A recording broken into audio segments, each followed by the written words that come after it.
ભાવનગરની શિશુ વિહાર સંસ્થામાં શ્રી માનભાઈ ભટ્ટ સ્મારક નાગરિકોના સન્માન થયા અર્પણ।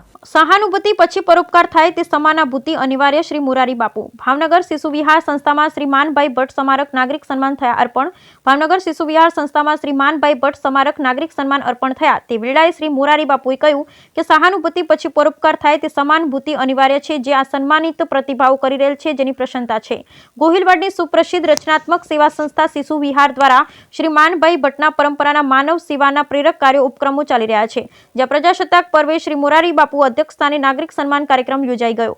શ્રી માનભાઈ ભટ્ટ સ્મારક નાગરિક સન્માન અર્પણ કરતા શ્રી મોરારી બાપુએ શિશુ વિહાર પ્રત્યે કાયમી વંદના ભાવે રહ્યાનું જણાવી જળ અને સંવેદનાના વિસ્તૃત અર્થે સાથી આ પ્રસંગે સંદર્ભે કહ્યું, સહાનુભૂતિ પછી પરોપકાર થાય તે સમાનાભૂતિ અનિવાર્ય છે, જે આ સન્માનિત પ્રતિભાવ કરી રહેલ છે, જેની પ્રશંસા છે। પરંપરા જડ નહીં પરંતુ પ્રભાવી અને પવિત્ર તથા પરોપકારી હોવી જોઈએ તેમ જણાવી આવી વ્યક્તિઓના આરતી કરી રહ્યાનો સદભાવ વ્યક્ત કર્યો। આ કાર્યક્રમમાં સેવાભાવી તબીબો શ્રી નટુભાઈ રાજપરા તથા શ્રી છોટાલાલ વર્મા, રચનાત્મક કાર્યકર્તા શ્રી અનુપમભાઈ દોશી તથા શ્રી જિજ્ઞાબેન દવે અને પ્રામાણિક અધિકારી રહેલા શ્રી મધુકાંતભાઈ ભાલાળાઓ સન્માનિત થયા। મહાનુભાવના હસ્તે દીપ પ્રાગટ્ય સાથે શ્રી સ્વાતિબેન પાઠક દ્વારા ભજન ગાન થયેલ। શિશુ વિહાર સંસ્થાના મંત્રી શ્રી નાનકભાઈ ભટ્ટે શાબ્દિક સ્વાગત પ્રવૃત્તિની ભૂમિકા આપતા કહ્યું કે શ્રી માનભાઈ ભટ્ટ દ્વારા મૂલ્ય રોપવાનું કાર્ય થયું છે તે આગળ વધી રહ્યું છે અને આ ઉપક્રમે તળે આજ સુધીમાં 111 વ્યક્તિઓનું અભિવાદન થયું છે। શ્રી છાયાબેન પારેખના સંચાલન સાથે અહીંયા સન્માનિત પોતાના કાર્યોનો ટૂંકો ઉલ્લેખ થાય રાજીપો વ્યક્ત કર્યો। સંસ્થાના પ્રમુખ શ્રી રાજેન્દ્રભાઈ દવે અહોભાવ સાથે સૌના પ્રત્યે આભાર દર્શન કરેલ।